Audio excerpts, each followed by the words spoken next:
What if you could get Hollywood level shots without the Hollywood level price tag? Today, we're diving into the DZOFILM Arles Primes, a set of lenses that promise cinematic quality at a fraction of the cost. But do they actually deliver? Are these budget lenses the real deal or just hype? In this video, I'm breaking down everything you need to know, from image quality and build to practical on-set performance, and whether these lenses can really elevate your projects without breaking the bank. So if you're a filmmaker looking for affordable glass that doesn't compromise on quality, stick around. This might be the best kept secret in budget cinematography. And a big thank you to DZOFILM for sending us these lenses for 3 months to test out and really put them through their paces. Let's see if the Arles Primes live up to the hype.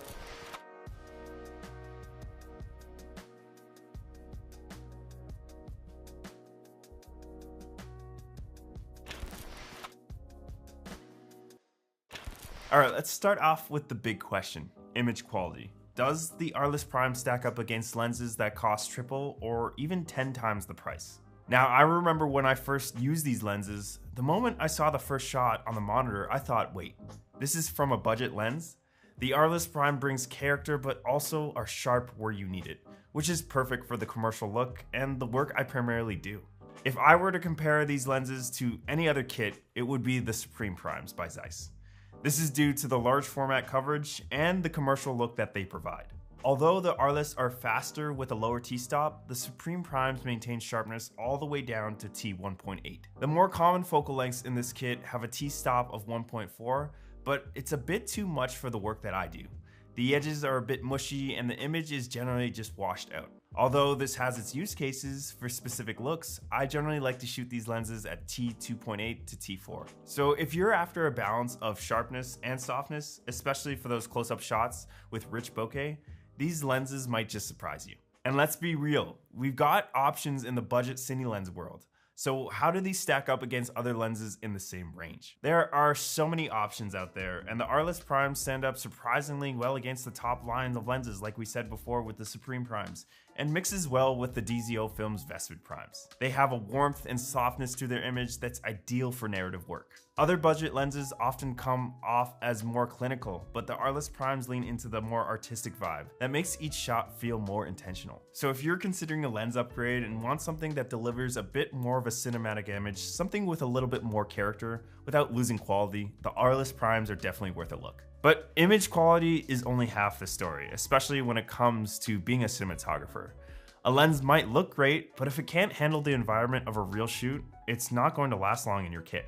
So let's talk about build quality.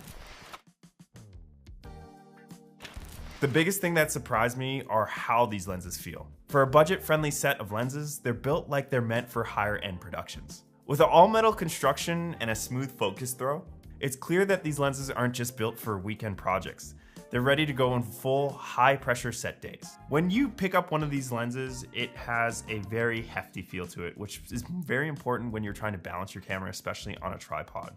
I love the weight factor with these, and it just screams good build quality. And with this set of lenses being a bit heavier, this is ideal for smaller teams as well as larger productions. Alright, so we know that these lenses hold up, but where do they really shine?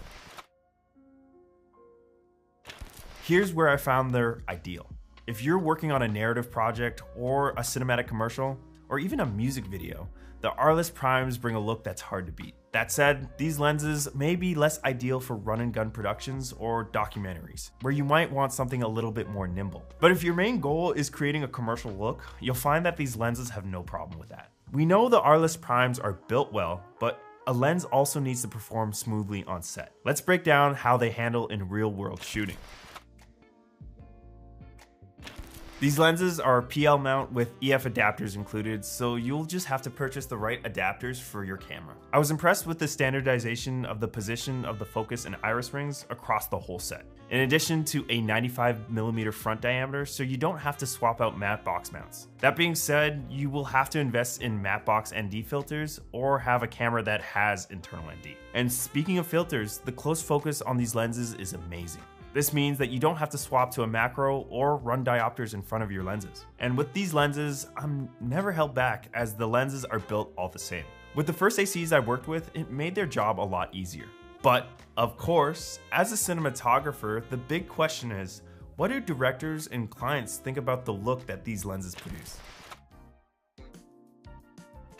I actually took the Arles Primes onto 2 commercial shoots, and these were pretty big projects, and I was really surprised about what everyone on set thought. The feedback was overwhelmingly positive. Both the director and client were impressed by how the shots looked right out of camera. Given the price point of these lenses, it wasn't really expected.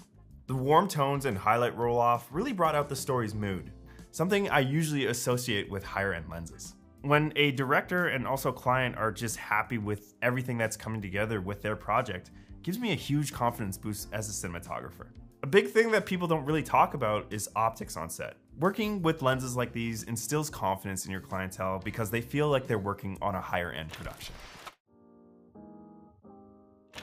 Now, let's get into the heart of the matter, the price. This is the biggest draw of the Arles Primes. We're talking about lenses that deliver quality at a fraction of what you pay for high-end cinema glass. We're talking roughly $21,000 for the whole set and about $2,100 per lens. Compared to the Supreme Primes that we were talking about earlier, a 9 set is going to run you about $190,000 or $21,000 per lens. Now, you're gonna kind of wince at the $2,100 price tag per lens, but this is absolutely revolutionary for this time of filmmaking. For a lens that is providing this much quality at that much of a price point is absolutely amazing. So you can just imagine you can get a full set of these lenses for about 1 Supreme Prime. So what are you really paying for here? You're getting premium level products with higher end materials when it comes to the more expensive lenses. You might sacrifice a bit in areas like flare control or coatings and quality of glass, but for most projects, the difference is so small that you probably won't even notice. So what do you actually need from this kit? Realistically, no one's going to buy 10 lenses out of the gate.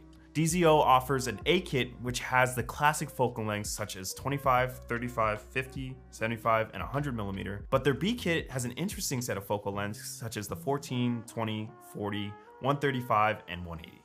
The commercials that we shot with these lenses, we only use the B kit, and this is our style of filmmaking. So you have to ask yourself, what is your style of filmmaking, and what focal lengths complement the work that you create? So after testing these lenses, here's my final take. If you're looking for a set of lenses that can deliver a cinematic look without the high price, the DZOFILM Arles Primes are definitely worth considering. When you're just starting out or working on projects where keeping costs down is essential, these lenses pay for themselves fast. You get a lot of bang for your buck without compromising too much on quality, which leaves room in the budget for other essentials. For the indie filmmakers or freelance videographers, they're a solid investment. You get the professional level look without blowing your budget, which is a win-win. But good lensing is just one part of creating cinematic commercials. If you want to see our entire filmmaking setup, check out our video on our 2024 commercial filmmaking kit. In that video, I break down even more gear that can give you a professional edge without the price tag. Click this and I'll see you there.